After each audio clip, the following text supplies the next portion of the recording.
আগের দিন আমি বেগুনের মশলা ফ্রাই বানিয়েছিলাম ড্রাই ফ্রুটস দিয়ে, আর সেটাকে একটুখানি বেসন দিয়ে ভেজেছিলাম। তো আমাকে অনেকেই বলেছে যে দিদি বেগুনের এই ড্রাই ফ্রুটস ছাড়া অন্য কিভাবে করা যায় সেটাও যদি একটু শেয়ার করো।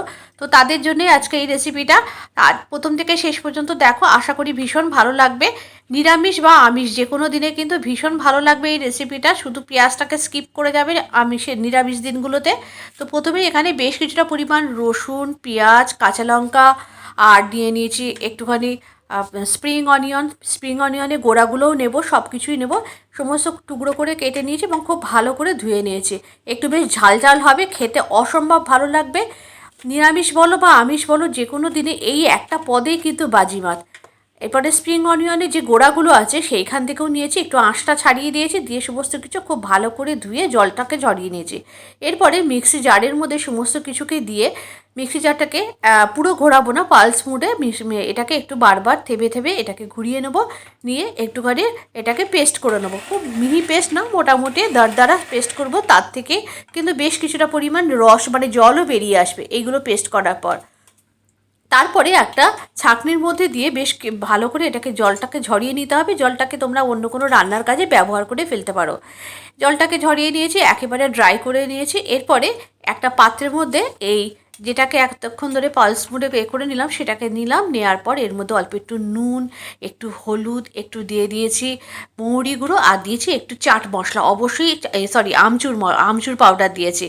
অবশ্যই আমচুর পাউডারটা দেবে, খেতে ভীষণ ভালো লাগবে। যেহেতু এখানে টমেটো ব্যবহার করিনি, তো তোমরা চাইলে টমেটো ব্যবহারও করতে পারো। টমেটো ব্যবহার করলে বেশি পেস্ট হয়ে যাবে, সেই জন্য দিইনি। আর অল্প একটু সর্ষের তেল দিয়ে একটা মশলার পেস্ট বানিয়ে নিয়েছি। এরপরে নিয়েছি একটা গোটা বড় আস্ত বেগুন। বেগুনটা একটু শুকিয়ে গেছে, কিন্তু তোমরা যখন করবে একটু ফ্রেশ বেগুন দেবে। শুকিয়ে গেছে তাতে কোনো অসুবিধা নেই, রান্না করলে একই ব্যাপার হবে। এবারে দেখো, ঠিক আমি যেভাবে এরকম ছুরি দিয়ে দিয়ে কাটছি, বেগুনটাকে পুরোটা কেটে ফেলবে না, এরকম পুরো আড়ে আড়ে এরকম একটুখানি বাঁধিয়ে রেখে কেটে নেবে বেগুনটাকে। আবার মানে পুরো এরকম একটা যেন মানে বেগুনের ভেতরে একটা এরকম গ্যাপ তৈরি হয়, পরে পকেট তৈরি হয়। এরপরে ওই মশলা যে পেস্টটা করে রেখেছি প্রত্যেকটা পকেটের মধ্যে দিয়ে দেবো। ধনে পাতাও দিয়েছি, এটা কিন্তু হয়তো মনে হচ্ছে বলতে ভুলে গেছি, ধনে পাতাও কিন্তু এর মধ্যে দেওয়া আছে পর্যাপ্ত পরিমাণে। স্প্রিং অনিয়নের পাতাও দেওয়া আছে। যাই হোক, সমস্ত মশলাগুলোকে এর ভেতরে ভালো করে ঠেসে ঠেসে মানে পুরোটা এর ভেতরে দিয়ে দেবে। পকেটের ভেতরে দেখছো বেগুনটা আস্তে আস্তে কিরম টাইট হয়ে যাচ্ছে, বেগুনটার ভিতরে এই মশলাটা ঢোকাতে একটু অসুবিধা হচ্ছে। এইভাবে আবার একটুখানি বেগুনটাকে ঘুরিয়ে নিয়ে যতটা ফাঁক আছে সবটার মধ্যে মশলার পেস্টটাকে দিয়ে দেবে। এরপরে আর কিছুই না, বেগুনটাকে একেবারে পুরো ভাজতে হবে ফ্রাই প্যানের মধ্যে দিয়ে। এদিকে একটা ফ্রাই প্যানের মধ্যে খুব সামান্য একটু সর্ষের তেল দিয়েছে, একেবারেই সামান্য তেলই লাগবে। দিয়ে বেগুনটাকে প্রথমে মশলার পিঠটা বসিয়ে দিয়েছে, আর তারপরে একটু ঢাকনা চাপা দিয়ে হতে অনেকটা সময় লাগে, সেই জন্য একটুখানি রোদে গিয়ে বসেছিলাম। এত ঠান্ডা লাগছিল যে সোয়েটার পরে রান্না করছিলাম, একটু রোদে গিয়ে বসলাম।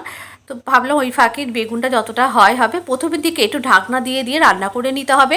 আর তারপরে দেখো, এরপরে আস্তে আস্তে উল্টিয়ে পাল্টিয়ে এই বোটাটা ধরে উল্টিয়ে দিচ্ছিলাম। এরকমভাবে একটু ধৈর্য ধরে এটা মশলা বেগুনটাকে ফ্রাই করতে হবে।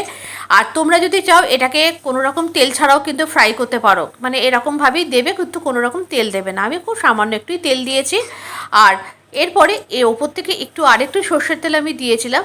দেখো, বেগুনটা কিন্তু অলরেডি হয়ে এসছে। এইভাবে বেগুনটার মধ্যে বেশ একটা স্মোকি ফ্লেভার চলে আসবে, কি সুন্দর পোড়া পোড়াও হচ্ছে। বেগুন পোড়ার দরকার নেই আর খাওয়ার, এরকমভাবেই বেগুন খেয়ে নাও। মশলা বেগুন অথচ স্মোকি ফ্লেভার দারুণ লাগবে। এরকমভাবে অবশ্যই বানাবে। গরম ভাত বলো, রুটি বলো, রাতেরবেলার ডিনারের জন্য ভীষণ আইডিয়াল একেবারে।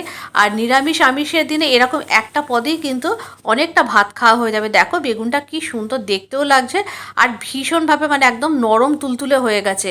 এবার একটা বেগুন তো আর একার পক্ষে খাওয়া সম্ভব না, বা বাড়িতে এই বেগুনটাই অন্তত 2-3 জনে খাওয়া হয়ে যাবে। এরকমভাবে কেটে কেটে নেবে যখন খাবে। আর কেমন হয়েছে রেসিপিটা অবশ্যই কিন্তু জানাবে তোমরা। আবারও দেখা হবে পরবর্তী ভিডিওতে একটা নতুন কোনো রেসিপির সাথে, আর নিত্য নতুন রান্নার আপডেট অবশ্যই পাবে।